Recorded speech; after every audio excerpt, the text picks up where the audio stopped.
আজ আমি তোমাদের কাছে একটা নতুন রান্না নিয়ে আসছি। তোমরাও এই রান্না করেছো, করো, আমিও একটা করছি নতুন ধরনের। এই যে তোমার কাকু অনেকগুলো কাতলা মাছের মাথা এনেছে, এই মাথার আজকে বড় বড় দুটো আমি দুটো নিয়েছি। হ্যাঁ, তোমরা তোমরা একটা করলেও একটা হলেও করতে পারো। এটা হচ্ছে মুড়ো চচ্চড়ি হবে। এই যে মাছের মাথাটাকে মুড়ো বলে, তো মুড়ো চচ্চড়ি করে দেখাবো। আচ্ছা, কড়াটা আমি আর মাছের মাথাটাকে আগেই নুন হলুদ মাখিয়ে রাখা হয়েছে। নুন হলুদটা ভালো করে এর মধ্যে ঢুকে যাবে, এরকম ভাবে নুন হলুদ দিয়ে দেবে। এবার কড়া বসিয়ে নেবে, নিয়ে ভালো করে তেল দিয়ে নেবে। কড়া গরম করার পরে এই যে দেখছো কত তলা, এই যে একটু বেশি করে সর্ষের তেল দেবে। এটা সর্ষের তেলে করবে, অন্য কোনো তেল দেবে না। এই যে তেলটা হয়ে গেছে, এই যে তেলটা আমি কড়াটা আগেই গরম করে রেখেছিলাম। এইবার মুড়ো দুটোকে আমি ছেড়ে দেবো, তারপরে তোমাদের দেখাচ্ছি স্টেপ বাই স্টেপ। তোমরা করে দেখতে পারো, তোমাদের ভালো লাগবে। আর করে শুধু নয়, খেয়েও দেখতে পারো। এটা খেতে খুব ভালো লাগে, খুব স্বাদ। আচ্ছা, এই যে মাছের মাথা, আগে আমি তেলটাকে একটু নেড়ে নিই। কোথায় গায়ে লেগে গেলে তো তুলতে অসুবিধা হবে, তাই আমি একটু নেড়ে নিলাম আগে। এইবারে এই যে মাথাগুলো একটা একটা করে দিয়ে দিচ্ছি। একটা একটা করেই ভাজতে হবে, কেন এত বড় মাথা তো। হ্যাঁ, কড়াইটাও সাইজটা আমাদের ছোট, খুব ছোট নয়, কিন্তু মাছটা বড়। হ্যাঁ, মাছের মাথাটা বড়। মাছের মাথা বড় তো, একটা করে দুটোকে ভেজে নেবে। আমি তোমাদের দেখাচ্ছি, তোমরা সঙ্গে থাকো। এবার মাছগুলো আগেরটাও ভাজা হয়ে গেছে, এবার এইগুলো ভাজা ভাজা হয়ে গেছে। এই মাছটা কিন্তু একটু কুড়কুড়ে করে ভাজবে। হ্যাঁ, না তো একটু আঁশটে গন্ধ লাগবে। আর এতে সব রকম দেবেন, আঁশটে খুব একটা লাগবে না, কারণ একটু পাকা কাতলাকে একটু ভালো করে না ভাজলে হয় না। এই দেখুন না, কত আমি তো কত তেল দিয়েছি, আর কত তেল বেরিয়েছে। এইবারে আমি এই যে আলু কটা ভেজে রেখেছি, কেটে রেখেছি, ভাজিনি, ভাজছি। এই করে আলুগুলো দিয়ে দিচ্ছি। কটা আলু? দুটো আলু ছোট ছোট করে দিয়েছি, একটু অ্যাডজাস্ট করে। হ্যাঁ, এটাকেও ভেজে নিতে হবে, তাই তো? একটু ভেজে নিচ্ছি।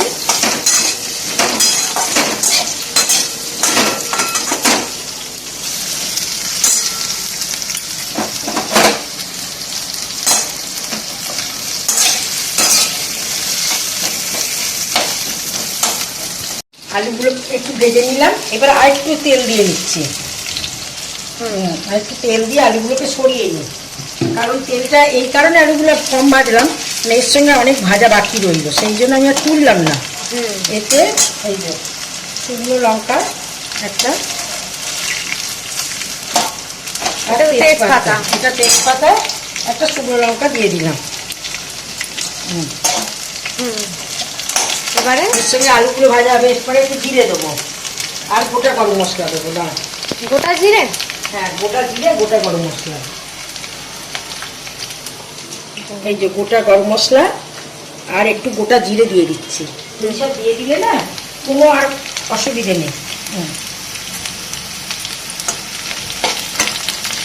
আলুটা খুব কিন্তু কড়া করে ভাজলা হবে না, মানে হবে, এবার ভাজা হতে থাকবে। এইটার সঙ্গে মশলা দেবো তো, তখন ভাজা হয়ে যাবে, একেবারে হয়ে যাবে।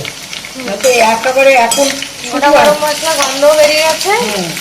গোটা গরম মশলা গন্ধ বেরিয়ে গেছে। এইবার আমি দেবো আদা, জিরে, আদা বাটা, রসুন বাটা, আর অল্প একটু তার আগে দিয়ে দিই টমেটোটা, একটা টমেটো, আর একটু পেঁয়াজ কুচি রেখে দিয়েছি।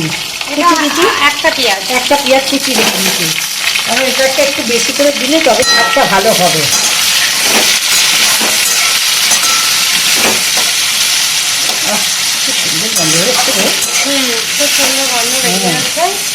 গন্ধ বেরিয়ে গেছে। এইবার এই আদা রসুন পেস্টটা দিয়ে দেবো। আদা রসুন কতটা বলো? 8 কোয়া রসুন দিয়েছি, আর 2-3টে আদা দিয়েছি, 2 ঘাট, আর তার সঙ্গে একটা পেঁয়াজ বেটে দিয়েছি। দিয়ে এইটা পুরো এতে নুন হলুদ সব দেবো, কষতে দিয়ে দেবো। দিয়ে যখন আবার যখন আবার ছাড়বে, আপনাদের আবার দেখাবো। নুন দিয়ে দিচ্ছে মা এখানে, এই যে পরিমাণ মতো নুন দেবেন আপনারা। হলুদ দিয়ে দিচ্ছে 1 চামচ।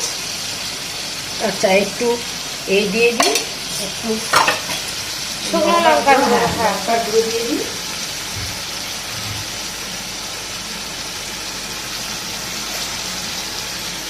এর সঙ্গে একটু কাশ্মীরি লঙ্কা গুঁড়ো দিয়ে দেবো। একটু শুকনো লঙ্কা, একটু কাশ্মীরি লঙ্কা। শুকনো লঙ্কাও দিয়ে দিলাম একটু। এটা একটু ঝাল ঝাল হলে খেতেটা ভালো লাগবে। হ্যাঁ, খেতে হ্যাঁ, ভালো হ্যাঁ। লাগবে।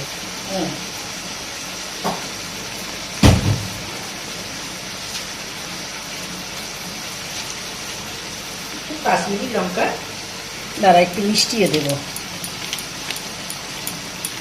কাশ্মীরি লঙ্কার গুঁড়ো দিয়ে দিল, আর 2-4 দানা চিনি দিয়ে দেবেন।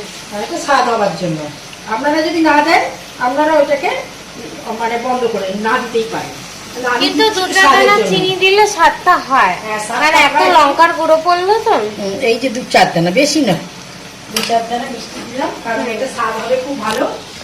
এবার এইটাকে ভালো করে ওপর নিচে নাড়িয়ে কষাতে হবে মশলাটা। যতক্ষণ না এর রং বেরোবে, মানে যতক্ষণ না এর তেল বেরোবে ততক্ষণ কষতে থাকবো। আলুও সিদ্ধ হয়ে যাবে, টমেটোও গলে যাবে, সব কিছু মশলার কষবে, দিয়ে তেল বেরোনো অব্দি এটাকে কষাতে হবে। ঠিক আছে, এর পরের স্টেপে আপনাদের দেখাচ্ছি। এটা আমি কষতে থাকি, আপনাদের দেখাই। এবার মশলা কষে গেছে, তেলও ছেড়ে দিয়েছে, এবার জল দেবো। বাবা হাঁচি উঠে যাচ্ছে।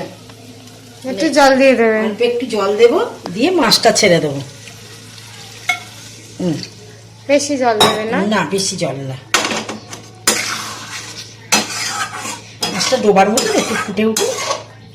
এবার মাছটা দিয়ে দাও।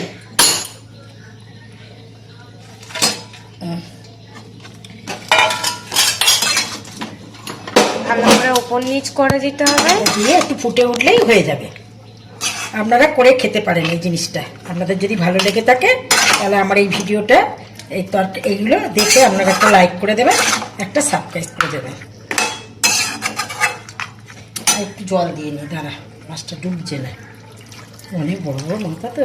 এগুলো একটু ভেঙেও যাবে। জল দিলে ভাঙবে, না হলে ভাঙবে না। আমি তো এত তেলের উপর ছাকা তেলে ভাজলাম, এই যে জল দিলাম, এইবার ভাঙবে। ঠিক আছে, লাস্ট একবার হয়ে যাক, পুরো কমপ্লিট হয়ে আপনাদের সঙ্গে আর শেয়ার করবো জিনিসটা। ঠিক, আমার রান্না কমপ্লিট হয়ে গেছে। আপনারা নাবিয়ে একটু ঘি দিয়ে দেবেন। আমি একটুখানি ঘি দিয়ে দিয়েছি। এই আমার রান্না। আপনাদের যদি ভালো লেগে থাকে আপনারা করে খেতে পারেন, কমেন্টে জানাবেন কিরকম খেলেন।